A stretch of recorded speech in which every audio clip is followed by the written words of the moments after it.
Hello students, आप सभी का एक बार फिर से वेलकम करते हैं आपके अपने यूट्यूब चैनल ड्रीम क्लासेस पे। तो चलिए, बहुत ज़्यादा कमेंट आ रहा था बायोलॉजी वाले बच्चों का कि सर बायोलॉजी का शॉर्ट क्वेश्चन का जो पार्ट चल रहा था उसको पूरा करवा दीजिए, ठीक है। तो चलिए, उन सभी बच्चों के डिमांड पर आज हम लोग फिर से एक बार बायोलॉजी का अगला जो हमारा अभी बच गया था पार्ट उसको कवर करेंगे। तो हमारे शॉर्ट क्वेश्चन का जो ये सेशन चल रहा है वो पूरा समाप्त हो जाएगा। तो चलिए, आज हम लोग बात करेंगे 29वें नंबर प्रश्न पे, ठीक है। 28वें नंबर तक हम लोगों ने पढ़ लिया था। जो भी बच्चे न्यू होंगे चैनल पे, सब्सक्राइब बटन दबा दीजिएगा जी, ठीक है। और बगल में एक बेल आइकन होगा, उसको दबा दीजिएगा ताकि हमारा नया वीडियो जैसे ही चैनल पे अपलोड करा जाए वो आप लोग को उसका नोटिफिकेशन मिल जाएगा। चलिए, बात करते हैं आज के पहले सवाल पे। बीटी कॉनन से आप क्या समझते हैं? एकदम सटीक सा जवाब रहेगा, समझते जाइएगा। और जिन बच्चों को स्क्रीनशॉट लेना होगा या नोट्स बनाना होगा बनाते चलिएगा। और जिन बच्चों को नोट्स की आवश्यकता है वो हमारे व्हाट्सएप नंबर पे कांटेक्ट करिए, हमारी टीम आपकी मदद करेगी, ठीक है। आपको स्क्रीन पे दिख रहा होगा हमारा हेल्पलाइन नंबर। तो चलिए, नहीं दिख रहा है तो आगे मिलेगा आपको देखने को। सवाल हमारा क्या था? बीटी कॉनन से आप क्या समझते हैं, इसके बारे में समझाइए। देखिए, इसका जवाब क्या होगा कि बीटी कॉनन को बीटी कपास भी कहा जाता है। देखिए, एक ऑब्जेक्टिव यहाँ से बनकर आया है, ठीक है, कि बीटी कॉनन को बीटी कपास भी कहा जाता है। और बीटी एक जीवाणु का संक्षिप्त नाम है। संक्षिप्त का मतलब छोटा नाम है, जिसका पूरा नाम बैसिलस यूरेनिजिएंसिस है, ठीक है। उसके बाद इसमें जानना है, यह जीवाणु एक प्रकार का विष उत्पन्न करता है। विष कहने का अर्थ हो गया मतलब कि जहर उत्पन्न करता है। और इस विधि को ही हम बीटी के नाम से जानते हैं या जाना जाता है, ठीक है। उसके बाद इसमें जानेंगे थोड़ा सा और कि यह विष जो होता है वो कीटरोधी होता है। और इस प्रकार के कपास को बीटी कॉनन कहा जाता है। क्लियर है एकदम ये सवाल? चलिए, एकदम अंत तक बने रहिएगा सारे बच्चे क्लास में, क्योंकि आज काफी मजेदार प्रश्नों को हम लोग कवर करेंगे। और हमारा ये शॉर्ट क्वेश्चन एकदम मजबूत होते जाएगा और एग्जाम में हमारा एक भी क्वेश्चन छूटने वाला नहीं है। चलिए, बात करते हैं अगले प्रश्न यानी 30वें प्रश्न की ओर, ठीक है। देखिए, काफी अच्छा प्रश्न है जी, बहुत बार बोर्ड एग्जाम में ये पूछा है कि आहार जाल किसे कहते हैं। काफी छोटा लेकिन काफी अच्छा प्रश्न है, ठीक है। देखिए, आहार जाल किसे कहते हैं, परिभाषित करें। बोर्ड एग्जाम में ये आ सकता है इस बार। चलिए, जवाब को जानते हैं कि आहार जाल किसी भी पारिस्थितिक तंत्र में ऊर्जा की दृष्टि से सभी जीवों का आपसी संबंध एक जाल की तरह होता है, ठीक है। और इसमें ऊर्जा का प्रवाह जो है वो एक रेखीय ना होकर अनेक पक्षों से प्रवाहित होता है। इसे ही हम लोग क्या कहते हैं? आहार जाल कहते हैं। तो एकदम सटीक सा जवाब है, अच्छे से याद कर लीजिएगा, ठीक है। चलिए, आगे बढ़ते हैं अगले सवाल की ओर। ये देखिए, इसको हमने वीवीआई करवा दिया है इस बार बोर्ड एग्जाम के लिए, काफी ये इंपॉर्टेंट है। सवाल हमारा है, पहले सवाल को समझेंगे। कुक्कुट फॉर्म प्रबंधन का संक्षिप्त विवरण दे। या आपसे पूछ सकता है कुक्कुट फॉर्म क्या है, हमें समझाएं, ठीक है। चलिए, देखिए, वीवीआई करवा दिया, इसको आप लोग भी वीवीआई कर लीजिए, इस बार बोर्ड एग्जाम के लिए काफी इंपॉर्टेंट है ये।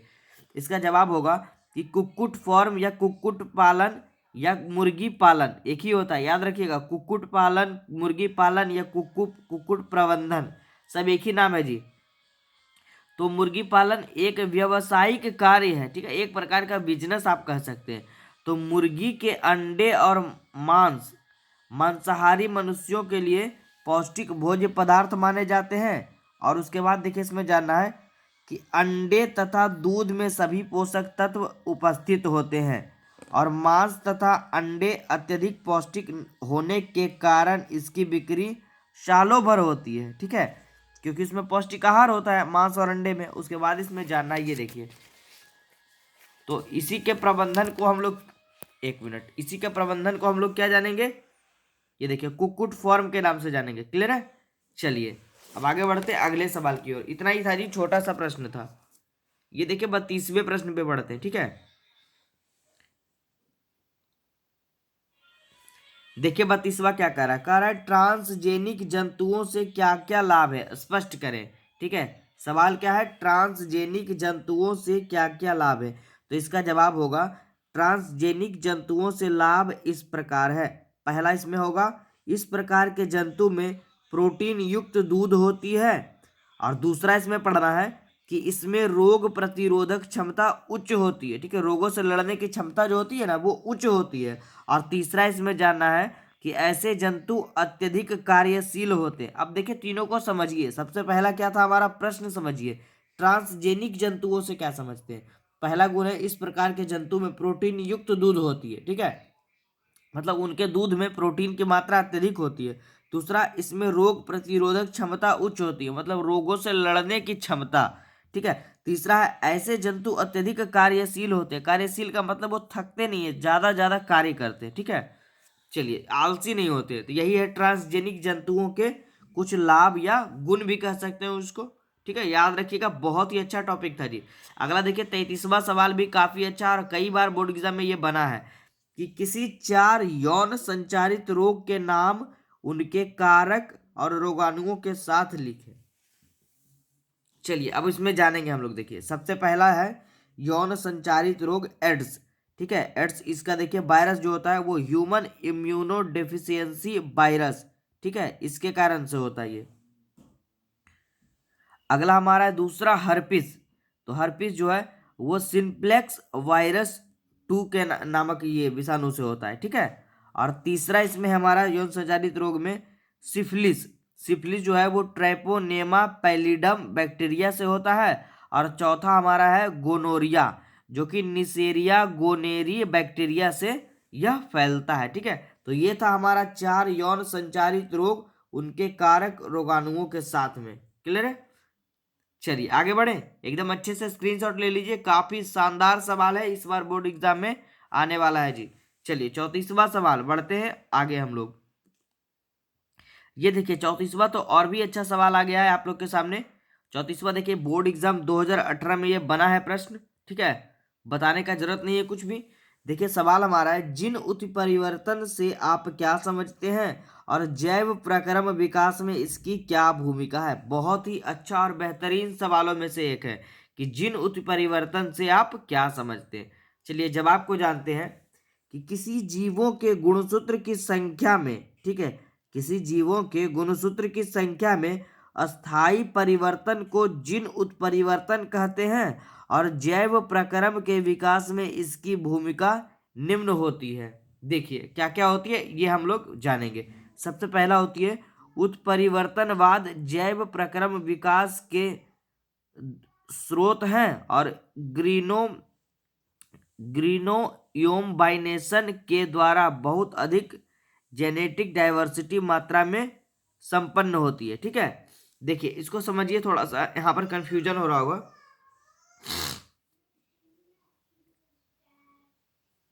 एक सेकेंड रुक जाइए, देखिए समझिएगा।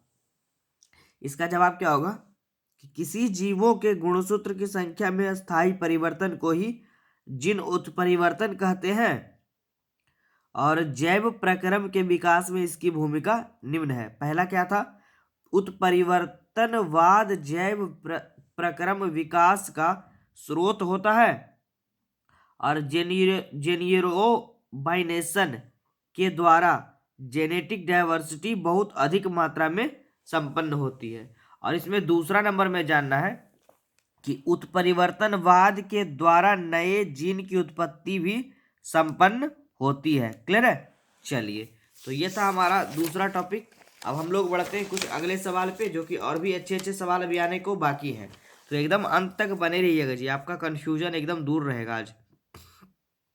सवाल नंबर 35वां देखिए, मनुष्य में किसी 2 क्रोमोसोम विकार का वर्णन करें। बहुत ही अच्छा सवाल है और हाईलाइटेड है ये जी, ठीक है। तो इसमें हम पढ़ेंगे हम लोग, पहला है डाउन सिंड्रोम।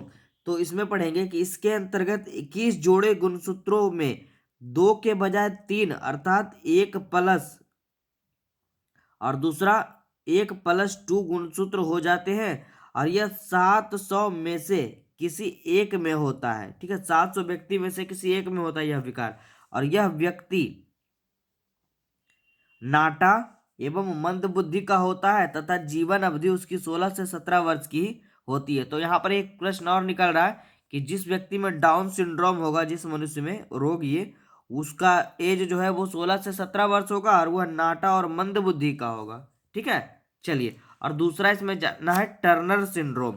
तो टर्नर सिंड्रोम स्त्री के लिंग गुणसूत्र में केवल एक एक्स गुणसूत्र पाया जाता है, जिससे इन स्त्रियों के वक्ष एवं जनन अंग जो है अविकसित होते हैं तथा यह नपुंसक होती है। ठीक है, तो ये था इसके बारे में जानना कि 2 क्रोमोसोम विकार के बारे में।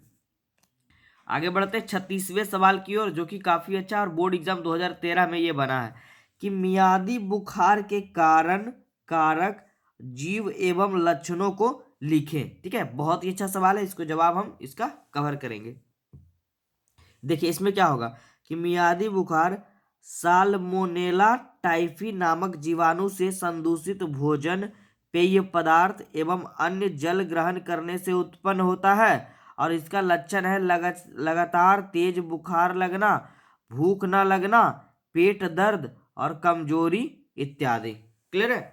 चलिए, तो ये था हमारा आज का 36वां। आज हम लोग लगभग 40 प्रश्नों को कवर करेंगे, हमारा पार्ट 1 क्लियर हो जाएगा। ठीक है, फिर अगले पार्ट में भी हम लोग 40 प्रश्नों को पढ़ लेंगे, फिर हमारा बोर्ड एग्जाम काफी अच्छा जाएगा जी। सही, 30वां सवाल देखिए, रोग का प्रसार कैसे होता है। ये भी बहुत ही अच्छा सवाल है, बहुत बार ये पूछा गया एग्जाम में। तो इसमें जानेंगे रोग का प्रसार कैसे होता है डिटेल से। देखिए, रोगों में संक्रामक रोगों का ही प्रसार होता है। ठीक है, और यह निम्न तरीके से पूर्ण होता है। सबसे पहला इसमें जानेंगे संक्रामक रोगी से सीधे संपर्क द्वारा। ठीक है, जो व्यक्ति रोगी है उससे सीधे संपर्क करेंगे तो यह रोग फैल जाएगा। दूसरा, रोगाणुवाहक जैसे मच्छर द्वारा, मलेरिया, इस तरह से भी यह फैलता है। और तीसरा है संक्रमित पेय एवं खाद्य पदार्थों के ग्रहण द्वारा, जैसे हैजा। ठीक है, किसी मतलब संक्रमित व्यक्ति का भोजन साथ में खा लिया या उसका पीने वाला पानी साथ में शेयर कर लिया, तो उस तरह से भी यह रोग ज्यादा फैलता है। ठीक है, चलिए आगे बढ़ते हैं। अब हम लोग कुछ और सवालों को पढ़ेंगे तो हमारा ये टॉपिक क्लियर होगा। देखिए 38वां सवाल जी, काफी अच्छा ये भी है। देखिए बोर्ड एग्जाम 2017 में ये बना है। ठीक है, तो इसमें सवाल हमारा है, एक सेकंड देखिए, मद्य निषेध से उत्पन्न होने वाले लक्षणों का उल्लेख करें। बहुत ही अच्छा और हाईलाइटेड सवाल है जी, कि मद्य निषेध से उत्पन्न होने वाले लक्षणों का उल्लेख करें। तो इसका जवाब होगा, इससे उत्पन्न होगा पहला नंबर, सीने में दर्द होगा, प्रजनन क्षमता में कमी होगा और हृदय की धड़कन में तेजी होगा। ठीक है, मद्य निषेध, मद्य निषेध का मतलब हुआ कि जो हम लोग जो मतलब आम लोग जो मतलब नशा करते हैं, गुटखा, शराब, ये सभी मद्य निषेध के अंतर्गत आएंगे। ठीक है, तो इन सबसे एकदम दूर रहना है। चलिए सवाल नंबर 39वां, देखिए काफी अच्छा ये भी सवाल है, VVA करवा दिया हमने, छोटा सा है लेकिन बहुत ही अच्छा सवाल है। जन्मजात रोग की परिभाषा दे।